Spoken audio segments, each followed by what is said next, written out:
You won't believe where this all started, organic cherry tomatoes, and how planting them turned into a full-blown war. I mean, who'd have thought that tending a little garden in the backyard would wake the sleeping tyranny of HOA rule enforcement? My name's Nathan. I'm 30-something, a high school biology teacher, and this is the story of a garden that ended up teaching me more about power than photosynthesis ever could. And yes, I live right here in Phoenix, Arizona. So if that sun-baked drama feels familiar, I'm glad you're hearing it straight from the desert. I finally did it. I bought a small house, my first real foothold of permanence after some aimless renting. There was this backyard that begged for life, and I couldn't resist turning it into a mini science lab for my students.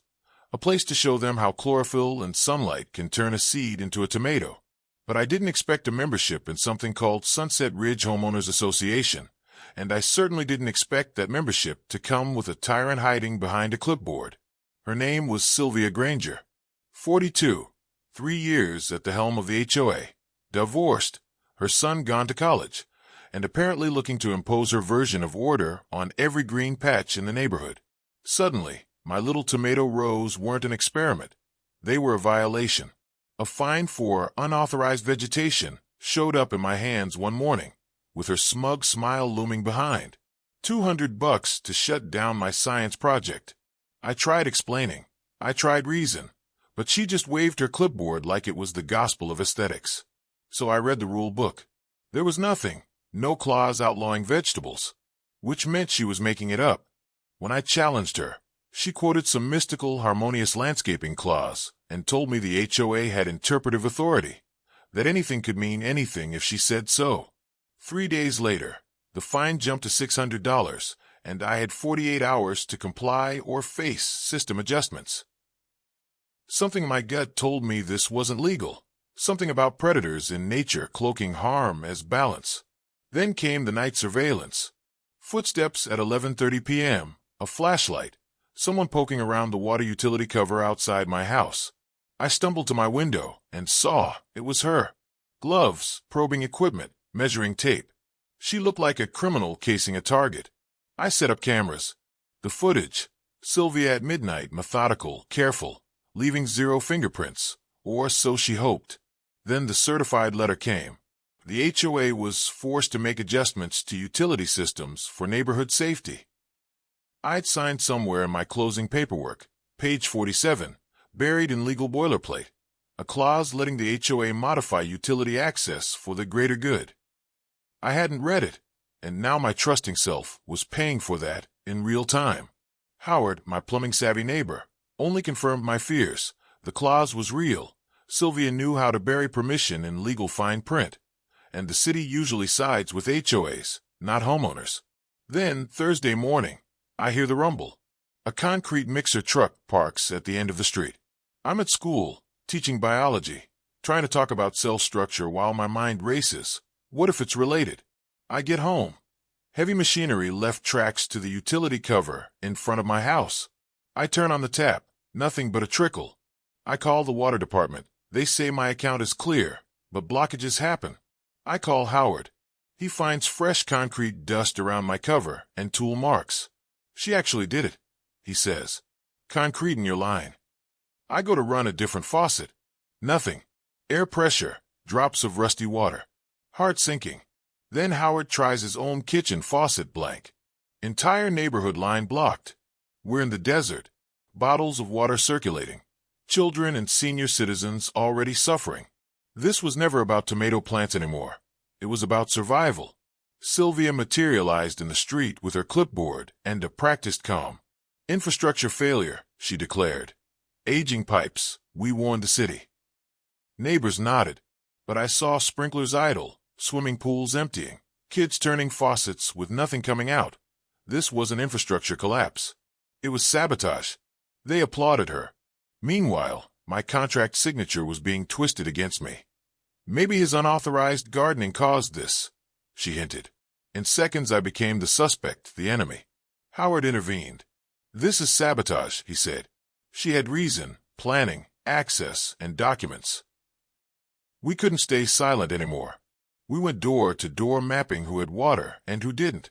Every house linked by that line under my property was dry. Old folks rationing bottled water. Kids crying from thirst. The injustice hit me so hard I realized this wasn't just my fight, it was everyone's. At 6 that evening I called an emergency meeting in the street. Neighbors, exhausted and angry, showed up. Sylvia arrived, polished as ever, clipboard in hand. She launched into her speech, filed complaints, aging infrastructure, etc. Then she smirked, waving my contract. Did I cause the problem with unauthorized planting? Gasps. Eyes turned to me. I felt myself sinking. My roots in the community turned into loose cords, ready to be cut. That's when I took out my phone. Kids huddled around. You all need to see this. I played the infrared footage. Her gloves. Her measuring. Her midnight visit. The crowd went quiet as if they'd swallowed the sun. She shifted. Panic crept in. I let it settle until Howard showed his diagram. Original blueprints. We learned the neighborhood was built upriver from my property's utility access. Every drop of water ran through that pipe.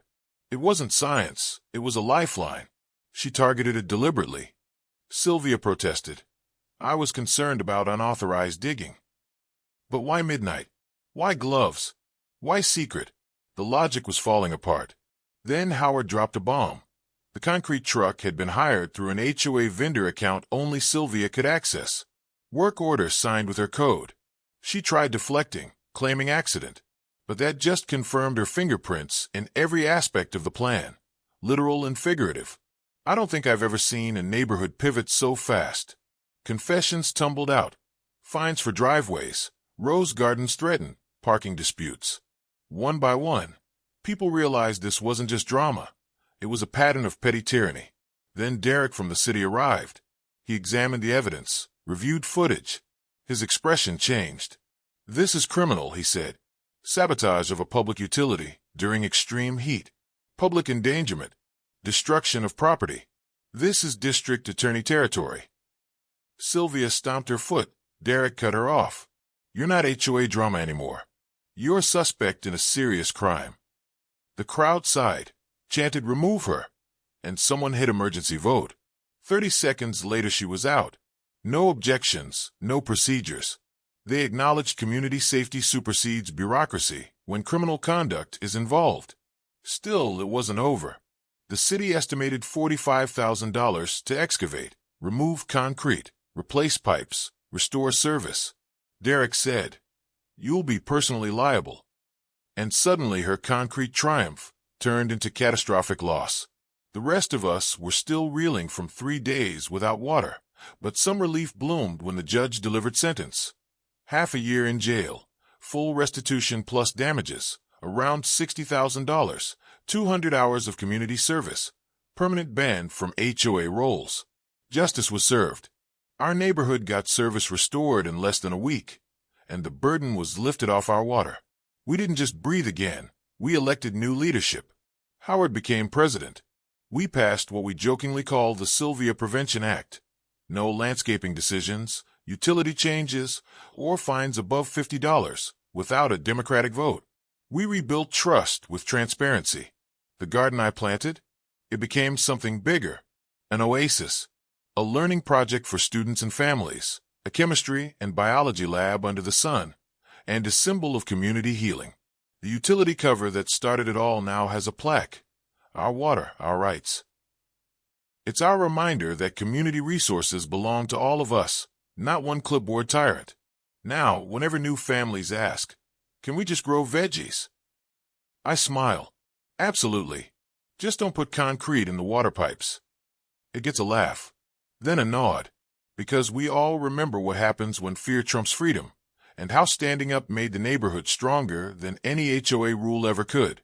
And hey, if your jaw's on the floor, welcome to the right place. Thanks for listening.